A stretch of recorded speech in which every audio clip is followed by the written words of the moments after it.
KFC വായ്പാ തട്ടിപ്പ് കേസിൽ നാളെ ഇഡിക്ക് മുന്നിൽ ഹാജരാകില്ലെന്ന് പി വി അൻവർ.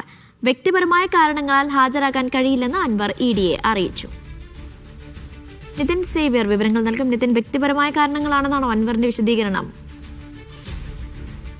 KFC വായ്പാ ക്രമക്കേടുമായി ബന്ധപ്പെട്ട് നാളെയാണ് പി വി അൻവറിനോട് കൊച്ചിയിലെ ഓഫീസിൽ എൻഫോഴ്സ്മെന്റ് ഡയറക്ടറേറ്റ് ഓഫീസിൽ ചോദ്യം ചെയ്യലിന് ഹാജരാകാനായി നോട്ടീസ് നൽകിയിരുന്നു. MLA ആയിരുന്ന കാലഘട്ടത്തിൽ ബിനാമി പേരുകളിലും ഒരേ വസ്തു തന്നെ ഈടുവെച്ചും കൃത്രിമം നടത്തി വായ്പ എടുത്തു എന്നായിരുന്നു എൻഫോഴ്സ്മെന്റ് ഡയറക്ടറേറ്റിന്റെ കേസ്. ഈ ബിനാമി ഇടപാടുകൾക്ക് കൃത്യമായി തെളിവ് ലഭിച്ചിട്ടുണ്ട് എന്നാണ് ED വൃത്തങ്ങൾ പറയുന്നത്. ഡ്രൈവറുടെയും ബന്ധുക്കളുടെയും പേരിൽ വായ്പ എടുത്ത ശേഷം മറ്റ് ബിസിനസ്സുകൾക്ക് ഈ വായ്പ തുക ഉപയോഗിച്ചു എന്നാണ് EDയുടെ കണ്ടെത്തൽ. ഒപ്പം തന്നെ ഈ അൻവറിന്റെ 2016 മുതൽ 2021 വരെയുള്ള 5 വർഷത്തിനിടെ 50 കോടി രൂപയുടെ ആസ്തി കൂടിയിരുന്നുവെന്നും പക്ഷേ ഇതിന്റെ കൃത്യമായ കണക്കുകൾ കാണിക്കാൻ അൻവർ തയ്യാറായില്ല എന്നുമായിരുന്നു ED പറഞ്ഞിരുന്നത്. ഇതുമായി ബന്ധപ്പെട്ട് അൻവറിന്റെ വീട്ടിലടക്കം നേരത്തെ ED റെയ്ഡ് നടത്തുകയും ചെയ്തിരുന്നു. ഏതായാലും ഇപ്പോൾ ലഭിക്കുന്ന വിവരമനുസരിച്ച് തനിക്ക് നാളെ ഹാജരാകാനാകില്ല എന്ന് അൻവർ ED അറിയിച്ചു എന്നാണ് മനസ്സിലാക്കുന്നത്. ആരോഗ്യപരമായ കാരണങ്ങൾ, വ്യക്തിപരമായ കാരണങ്ങൾ ഉള്ളതിനാൽ നാളെ ഹാജരാകാനാകില്ലെന്നും മറ്റൊരു ദിവസം